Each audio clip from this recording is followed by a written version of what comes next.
اعوذ باللہ من الشیطان الرجیم بسم اللہ الرحمن الرحیم رب اشرح لی صدری ویسر لی امری واحلل عقدۃ من لسانی یفقہوا قولی۔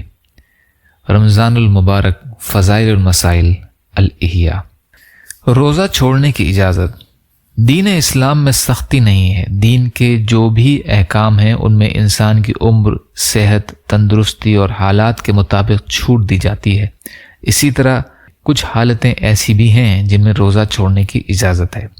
حدیث نبوی صلی اللہ علیہ وسلم، اللہ تعالیٰ نے مسافر سے آدھی نماز معاف فرما دی، یعنی 4 رکعت والی 2 پڑھے، اور مسافر دودھ پلانے والی اور حاملہ یعنی گربھوتی سے روزہ معاف فرما دیا۔ ان کو اجازت ہے کہ اس وقت چھوڑ کر بعد میں گنتی پوری کر لیں۔ ابو داؤد، ترمذی وغیرہ کی روایت ہے۔ ان لوگوں کو رمضان کا روزہ چھوڑنے کی اجازت ہے۔ مسافر، بیمار، حاملہ عورت، بچے کو دودھ پلانے والی عورت، بوڑھا شخص، وہ شخص جس کو موت کا یا سخت تکلیف اور نقصان کا ڈر ہو، اور جہاد میں شامل شخص۔ ضروری مسائل۔ سفر کا مطلب سفر شرعی ہے۔ زمین پر چلنے کے حساب سے اس کی دوری لگ بھگ 92.5 کلومیٹر ہے۔ روزہ رکھنے کے بعد دن میں سفر کیا تو اس سفر کی وجہ سے اس دن کا روزہ توڑنے کا حکم نہیں۔ اگر توڑے گا تو گناہگار ہوگا، مگر کفارہ لازم نہیں آئے گا۔ اور اگر سفر کرنے سے پہلے توڑ دیا پھر سفر کیا تو کفارہ بھی لازم۔ اور اگر دن میں سفر کیا اور مکان میں کوئی چیز بھول گیا تو اسے لینے واپس آیا اور مکان پر آ کر روزہ توڑ ڈالا تو کفارہ واجب ہے۔ مسافر زوال کا وقت شروع ہونے سے پہلے کہیں ٹھہر گیا اور کچھ کھایا پیا نہیں تو اس پر واجب ہے کہ روزے کی نیت کر کے روزہ پورا کرے۔ مریض کو مرض بڑھ جانے یا دیر میں اچھا ہونے یا تندرست کو بیمار ہو جانے کا گمان غالب ہو، یا خادم خادمہ کو ناقابل برداشت کمزوری یا غالب گمان ہو تو ان سب کو اجازت ہے کہ اس دن روزہ نہ رکھیں۔ ان صورتوں میں غالب گمان کی قید ہے، صرف وہم یا خیال کافی نہیں ہے۔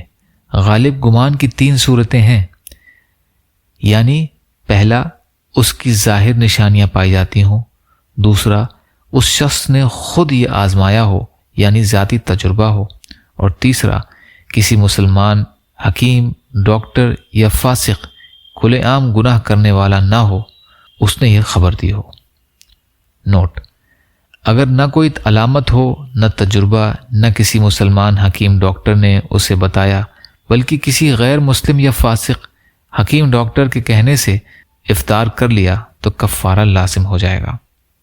حیض یا نفاس کی وجہ سے جو عورت روزہ چھوڑے اسے اختیار ہے کہ چھپ کر کھائے۔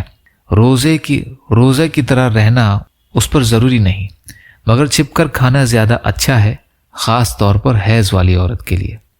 بھوک اور پیاس ایسی ہو کہ ہلاک یعنی موت ہونے کا صحیح ڈر یا عقل جاتی رہنے کا اندیشہ ہو تو روزہ نہ رکھنا جائز ہے۔ اس سے وہ لوگ سبق لیں جو شوگر کی وجہ سے روزہ چھوڑ دیتے ہیں۔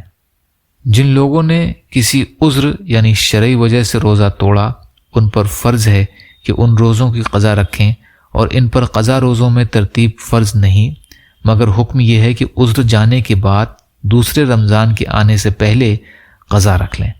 حدیث شریف میں ہے کہ جس پر پچھلے رمضان کے قضا روزے باقی ہیں اور وہ نہ رکھے، اس کے اس رمضان کے روزے قبول نہ ہوں گے۔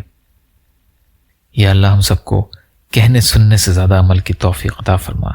یا اللہ رمضان کریم کا حق ادا کرنے والا بنا۔ یا اللہ مظلوم فلسطینیوں، کشمیریوں، روہنگیا مسلمان اور مسلمان جہاں بھی پریشان حال ہیں، یا اللہ ظلم کا شکار ہیں، ان کی مدد فرمائیے۔ ہم سب کو اپنی استطاعت کے بقدر اپنا حق ادا کرنے والا بنائیے۔ یا اللہ صبر اور شکر اور اچھی طرح عبادت کرنے والا بنائیے۔ یا اللہ ہمارے روزوں کو، عبادات کو، صدقات کو قبول فرما لیجیے۔ یا اللہ عزت اور عافیت کی زندگی عطا فرمائیے۔ جو مانگا وہ بھی عطا کر دیجیے، جو بھول گئے وہ بھی عطا فرمائیے۔ سبحان ربک رب العزت عما یصفون وسلام علی المرسلین والحمد للہ رب العالمین برحمتک یا ارحم الراحمین۔ لا الہ الا اللہ محمد رسول اللہ۔ السلام علیکم۔